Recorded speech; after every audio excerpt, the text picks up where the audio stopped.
জনপ্রিয়তা পাচ্ছে নেদারল্যান্ডসের আলুর জাত ভ্যালেন্সিয়া।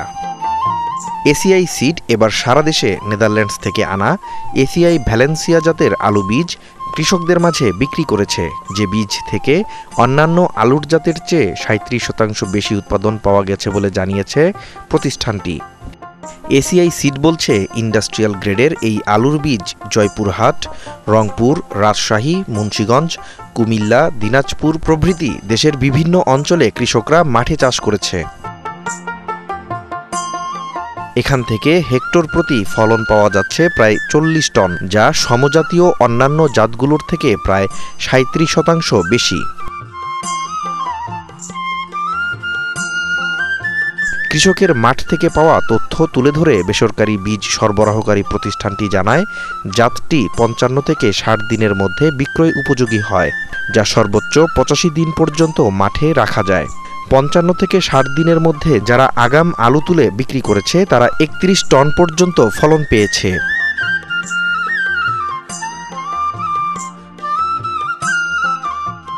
বগুড়ার নন্দীগ্রাম উপজেলার বীরপল্লী গ্রামের আলী হাসান ১ দশক ধরে আলু চাষ করেন। তবে এ যাবৎকাল আলী হাসান দেশের প্রচলিত জাত ডায়মন্ড, এস্ট্রারিজ, গ্রানোলা ইত্যাদি জাতের আলু চাষ করতেন। চলতি বছর এই সমস্ত জাতের পাশাপাশি আলী হাসান ভ্যালেন্সিয়া জাতের আলু চাষ করেছেন। ফলন দেখে আলী হাসান ভ্যালেন্সিয়া জাত বিষয়ে বললেন, এটা ভ্যালেন্সিয়া। আমি গত ৩ বছর ধরে এই আলু আবাদ করতেছি। এই আলুটা সার কম খায় এবং পানির সেচও কম খায়। এই আলুটা রোগ বালাই কম। এই আলু ৩ বছর ধরে লাগাচ্ছি। এই আলুর বয়স হচ্ছে ৭৫ দিন এবং একটা ছোট আলু নাই। এই আলুটা বাসায় ৩ মাস সংরক্ষণ করে রাখা যায় এবং এই আলুটা দাগ হয় না এবং এই আলু ছেলে না এবং গাছের রোগ বালাই কম। এই আলুটা ভ্যালেন্সিয়া আলু অনেক ভালো, খরচ কম। ভ্যালেন্সিয়া আলুটা সার ৩০% কম লাগে। এই আলুটা অনেক ভালো এবং এসিআই কোম্পানিকে ধন্যবাদ জানাই যে এত আগাম আলু আমাদেরকে উপহার দেওয়ার জন্য। আলী হাসানের কথায় এটা স্পষ্ট যে ভ্যালেন্সিয়া জাতে কিছু বৈশিষ্ট্য রয়েছে যা আমাদের প্রচলিত জাতগুলোর চেয়ে ভিন্ন রকম। ভ্যালেন্সিয়া জাতের বৈশিষ্ট্য নিয়ে আরও বিস্তারিত কথা শুনব কৃষিবিদ গোলাম মোস্তফার নিকট থেকে।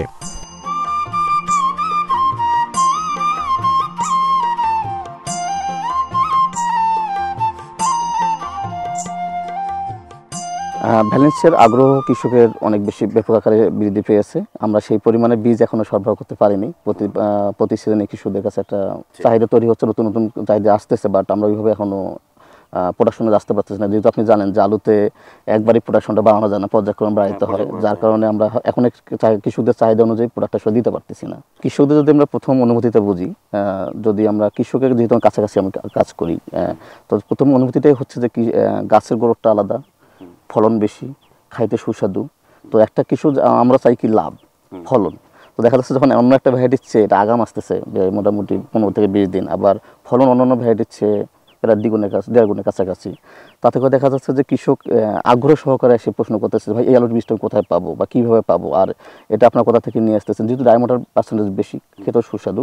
যেহেতু এই আলুটা দেখতে পেলে ডায়মন্ডের মতো, আর আমরা যারা খাইতে ভালোবাসি, যারা ডায়মন্ডের বেশি পছন্দ করি, সেক্ষেত্রে ডায়মন্ডের চেয়ে যেহেতু খাইতে আরও সুস্বাদু এবং আটালো ভাবটা বেশি। ভ্যালেন্সিয়ার আলুটা হলো একটু হালকা মানে হলুদ টাইপের বেশি, আর ডায়মন্ডটা একটু লাইট কালারের থাকে। আর আরেকটা প্লাস পয়েন্ট কৃষকের জন্য হচ্ছে যেটা যেহেতু ৫৫ দিনে হারভেস্ট করা যাচ্ছে। যদি কৃষক মনে করে যে না, আমি আগামী আর ভালো রেট পাচ্ছি, একই সময় সব জমি লাগানো, দেখা যাচ্ছে ৫৫ দিন বয়সে এসে আলুর বাজার ভালো আছে বা আগামী সে হারভেস্ট করতে চাচ্ছে, তখন যদি সে ২২ থেকে ২৪ মেট্রিক টন পার হেক্টরে ফলন পায়। তো আমরা যেহেতু জানি ভ্যালেন্সিয়া 3rd জেনারেশনের আলু, আর যেহেতু 30% সার কম লাগতেছে, আমরা যদি এখন বর্তমান যে জমিটাতে আলু বসে আছি, এই আমি যতটুকু জানি ৭৮ দিন বয়স। আমরা জানি যে বাংলাদেশের আলু সব আমরা ৭৫ দিন বয়সে হাম্পলিং করা হয়, ৭৫ থেকে ৮০ দিন বয়সে ৯০ দিন পর্যন্ত জমিতে রাখা হয়।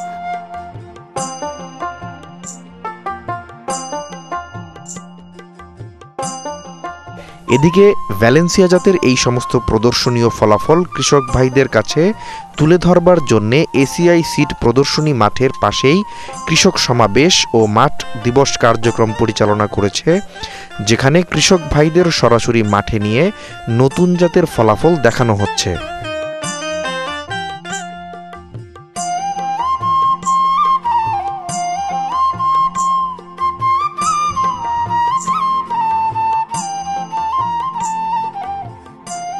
বিগত মৌসুমেও এই এলাকায় ভ্যালেন্সিয়া আবাদ হয়েছে, এবছরেও আবাদ হয়েছে। এটি অন্য অন্য যে কোনো জাতের চেয়ে তার যে গাছের আকার আকৃতি, পাতার যে সাইজ, সব কিছু মিলে এবং এক একটা আলুর যে আপনার ওজন এবং আলুর যে সংখ্যা, সব কিছু মিলে যেহেতু এটার একটা ভালো ফলন আমরা পাচ্ছি এবং স্থানীয় কৃষকদের মাঝে একটা ব্যাপক সাড়া জেগেছে, আমরা যদি এই আলুর সে ভ্যালেন্সিয়া জাতের যদি আমরা মানসম্মত বীজ যদি আমরা সরবরাহ করতে পারি, কারণ আপনি জানেন যে আলুর জাত যত ভালোই হোক, সেটা যদি ডিজেনারেশন ঘটে তাহলে কিন্তু তার ফলন দিনের পর দিন কমতে থাকে। তো সুতরাং এই যে একটা ভালো জাত আমরা হাতে পেয়েছি, এটা আগামীতে যদি আমরা মানসম্মত বীজ যদি আমরা কৃষক ভাইদের হাতে তুলে দিতে পারি, তাহলে নিঃসন্দেহে এটা এলাকার কৃষকরা এটি আগ্রহ ধরে আবাদ করবেন, আমরা এই আশাই করছি। তো এখানে যে আলু উৎপাদিত হয়, এটা কিন্তু আমাদের বগুড়া জেলার চাহিদা মেটানোর পরেও আমাদের দেশের অন্য অন্য জেলার চাহিদা মেটানো হয় এবং এখান থেকে কিন্তু দেশের বাইরেও আলু যাচ্ছে। এবছরও আমাদের আলু যাওয়া শুরু হয়েছে। আপনি জানেন বগুড়ায় কিছু স্থানীয় জাতের আলু চাষ হয়, যেগুলো আপনাদের হাগরাই, লাল পাকড়ি, ফাটা পাকড়ি বিভিন্ন নামে পরিচিত। তো আমাদের এই ভ্যালেন্সিয়া জাতের মতো একটা জাত, যেটা আমাদের এই যে আমাদের কৃষকদের যে চাওয়া পাওয়া, যে প্রচলিত যে একটা প্রযুক্তি, সেটাতে কিন্তু একটা নতুন আরেকটি সূচনা, আরেকটি যোগ হলো, যে এই জাতটি আমাদের কৃষক ভাইদের এই প্যাটার্নটাকে, এই প্রযুক্তিটাকে ব্যবহারে আরও বেশি উৎসাহিত করবে। এখানকার কৃষকরা তারা আলু চাষাবাদে নিজেরা এতটাই অভ্যস্ত যে তাদেরকে শুধু যদি আমরা একটু প্রযুক্তিগত সহায়তা দেই, তাহলে তারা সরকারিভাবে বীজ দেবে, সার দেবে, এরপরে তারা আলু আবাদ করবে, এটার উপরে তারা মোটেই নির্ভরশীল নয়। যদিও আমরা বিভিন্ন প্রকল্পের সহায়তায় বিভিন্ন ধরনের প্রদর্শনী বাস্তবায়ন করে আসছি, কিন্তু বগুড়ার কৃষকদের জন্য আলু চাষাবাদে সরকারি কোনো সহায়তা, শুধু তারা চান একটা ভালো মানের বীজ, যাতে করে এই বীজটা ব্যবহার করে তারা যেন ভালো ফলন পান।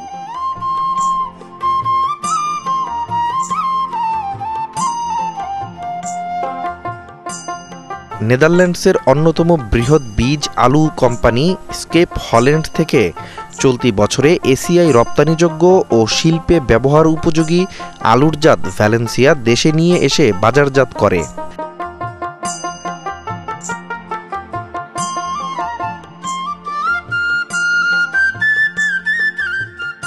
আমাদের দেশে সাদা স্কিন কালার আলুতে একটি সাধারণ রোগ হচ্ছে স্ক্যাব। এই রোগে প্রায় 20 থেকে 30% পর্যন্ত ফলন নষ্ট হয়। ভ্যালেন্সিয়া জাতটি স্ক্যাব রোগ সহনশীল হওয়ায় চাষিরা সহজেই এই ক্ষতির হাত থেকে রক্ষা পাবেন। এসিআই জানায় এই আলু হেক্টর প্রতি প্রায় 40 টন ফলন দিচ্ছে, যা সমজাতীয় জাতগুলো থেকে প্রায় 37% বেশি। এটা তো বিশাল অর্জন, দেশের জন্য বিরাট অর্জন বলবো, যে কারণ 40-50 বছরের যে ট্রেডিশন ছিল আলু, এটা সিদ্ধ করে খেতে হবে, আর এমন একটা আলু আমাদের দেশে আসলো, সিদ্ধ করে খাওয়া যাবে, আবার এটাকে প্রসেস করে ফ্রেঞ্চ ফ্রাই এবং চিজ বানিয়ে কিন্তু দেশেও কনজিউম করা যাবে, দেশের বাইরেও কিন্তু এক্সপোর্ট করা সম্ভব হবে। এটা একটা বাংলাদেশের জন্য বিশাল একটা অর্জন, এটা একটা হিউজ ট্রান্সফরমেশন। আমরা যেটা করার চেষ্টা করছি, ভ্যালেন্সিয়াতে যেহেতু নতুন একটা জাত, বছর 2 হয়েছে আমাদের এটা ইন্ট্রোডিউস করেছি, তো রাতারাতি তো আমরা অনেক বেশি কোয়ান্টিটি দিতে পারবো না, যার কারণে আমরা খুব কেয়ারফুলি, সিস্টেম্যাটিক্যালি যেখানে ভালো উৎপাদন হয়, যেখানকার চাষিরা বুঝে অ্যাগ্রোনমি প্র্যাকটিস, সেখানে আমরা কিছু কিছু করে দেওয়ার চেষ্টা করছি এবং সামনের মৌসুমে একটু বেশি করে দেবো। এরপরে 4 থেকে 5 বছরে আমরা ব্যাপক আকারে ভ্যালেন্সিয়া সারা দেশে ছড়া দেবো। আমরা দিনাজপুরে যথেষ্ট ভালো ফলন পেয়েছি এবং দিনাজপুরের খামারিদের মধ্যে অনেক আগ্রহ সৃষ্টি হয়েছে। দিনাজপুরে প্রথম হারভেস্ট হয়েছে একটা 50 দিনে, সেখানে বাংলাদেশ শেরেবাংলা কৃষি বিশ্ববিদ্যালয়ের ভাইস চ্যান্সেলর ছিলেন, দিনাজপুরের বিশ্ববিদ্যালয়ের ভাইস চ্যান্সেলর ছিলেন, ওনাদের সামনে হারভেস্ট হয়েছে, সেখানে 19 টন ইল পাওয়া গেছে 50 দিনের ক্রপে। সাবসিকুয়েন্টলি কিন্তু আবার হারভেস্ট হয়েছে 90 দিনের ক্রপ, সেখানে কিন্তু ইল পাওয়া গেছে 45 টন। এই জায়গাতে কিন্তু আমরা অনেক ভালো করছি। মুন্সিগঞ্জ যথেষ্ট ভালো ইল হয়েছে। ওভারঅল আমি বলবো সারা দেশে কিন্তু এটা উপযোগী একটা আলু জাত। আমি প্রচণ্ড আশাবাদী। আমরা যে প্রায় বলি wealth creation for the farmer, কৃষকের সম্পদ বৃদ্ধি। তো যেহেতু আলু একটা ব্যাপক ফসল, অনেক বড় একটা ফসল বাংলাদেশে, এই ফসল থেকে মানুষ যদি প্রফিট করতে না পারে, ইনকাম করতে না পারে, তাহলে কিন্তু খুব বেশি একটা আমাদের দেশের জন্য ভালো কিছু না। তো আমরা এমন একটা জাত নিয়ে এসেছি, এমন একটা টেকনোলজি নিয়েছি, যেখান থেকে আমাদের দেশের খামারিরা অনেক বেশি ইনকাম করতে পারবে এবং তারা এটাকে চাষবাস করে তারা লাভবান হবে। আমাদের খামারিদের বা কৃষকদের কাছে আমাদের আহ্বান হচ্ছে যে যেটাই চাষবাস করবে তার ইকোনমিক অ্যাসপেক্টটা দেখে যেন চাষবাস করে, অর্থনৈতিক দিকটা দেখে এবং চিন্তা ভাবনা করে যেন করে। কারণ সবাই যদি একই কাজ করে তাতে হবে কি অতিরিক্ত উৎপাদন হয়ে যাবে, তাতে দাম পড়ে যাবে। সেই জন্য আমি মনে করি চিন্তা ভাবনা করে প্ল্যান করে কাজ করবে, যে ভ্যারাইটিটা চুজ করা দরকার সেটা করবে, যে প্র্যাকটিসটা এনশিওর করা দরকার পুরোপুরিভাবে সেটা দেবে, যখন লাগানো দরকার যখন হারভেস্ট করা দরকার তখন হারভেস্ট করবে। ফলে দেখা যাবে বাজারজাত করতে কোনো অসুবিধা হবে না এবং আমি মনে করি কৃষি একটা লাভজনক একটা পেশা, সেখান থেকে তারা অত্যন্ত লাভবান হবে। জাতটি ৫৫ থেকে ৬০ দিনের মধ্যে বিক্রি উপযোগী হয়। চাইলে সর্বোচ্চ ৮৫ দিন পর্যন্ত জমিতে রাখা যায়।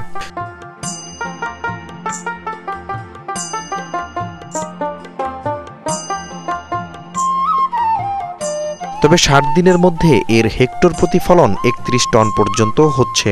ফলে আগাম উত্তোলন করে চাষিরা অধিক মুনাফা পাচ্ছেন। এটার জিনিসটা হলো আপনি এটা ডায়মন্ডের থেকে এটা জিনিসটা আলুটা লেবেল, আর আলুটা কোনো চোক্কা নয়, মোটামুটি খুব সুন্দর গোলাকার, মোটামুটি এরকম ডায়মন্ডের মতন লম্পা না।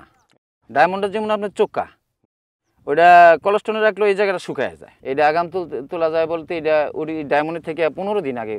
আচ্ছা বাদল ভাই, আমরা তো বীজ দেওয়ার সময় আপনাকে বলছিলাম যে আলুটা ভালো হবে, আপনি অনেক লাভবান হবেন, তো শেষ পর্যন্ত আপনি কি রেজাল্ট পেলেন? আলহামদুলিল্লাহ, ফসল ভালো হয়েছে। আজকে এখানে ৩টা ক্ষেতের আলু তোলানো হয়েছে, প্রত্যেকটা ক্ষেতের আলু চমৎকার, সাইজ চমৎকার, ফলনও চমৎকার। যে রেজাল্ট দেখলাম যে ওই উত্তরাঞ্চলের যে ফলাফল এবং আমাদের যে ফলাফল একদম প্রায় সমান ফলাফল।